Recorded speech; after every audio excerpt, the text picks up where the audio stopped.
La décentralisation. La France est un État dont l'histoire a été marquée par une importante centralisation, c'est-à-dire que les pouvoirs ont longtemps été concentrés exclusivement dans la capitale du pays, Paris.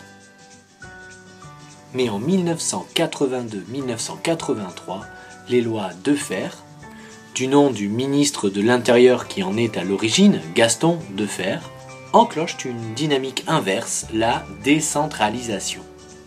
L'État partage alors ses pouvoirs avec des autorités locales élues par la population. Les institutions territoriales qui bénéficient de la décentralisation sont nombreuses. On parle de collectivités locales ou territoriales.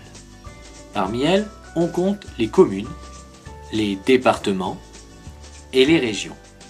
Elles sont respectivement représentées par les conseils municipaux, les conseils départementaux, anciennement conseils généraux, et les conseils régionaux.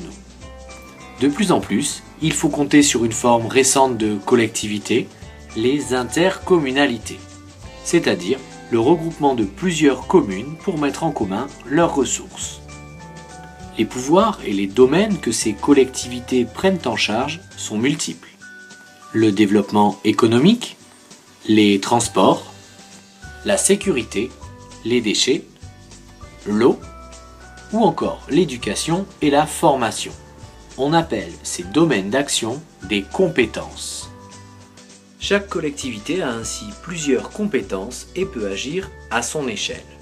Si l'on prend l'exemple de l'éducation, les conseils municipaux ont la charge de la gestion des écoles de leur territoire, le conseil départemental gère ses collèges, et le conseil régional prend en charge la gestion des lycées.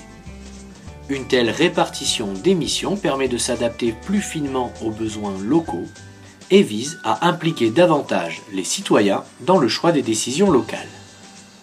Mais s'ils sont nombreux et divers, les domaines d'intervention des collectivités sont limités par la loi. Il faut que l'État ait prévu de confier ces domaines pour qu'elles aient le droit de s'en occuper. La volonté de transférer certaines compétences aux collectivités territoriales élues par la population est confirmée par la réforme de la Constitution de 2003. Ainsi, l'article 1er de la Constitution qui définit les valeurs de la République est modifié.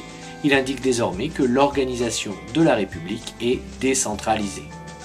Par ailleurs, le rôle des régions est renforcé et l'autonomie financière des collectivités territoriales confirmée.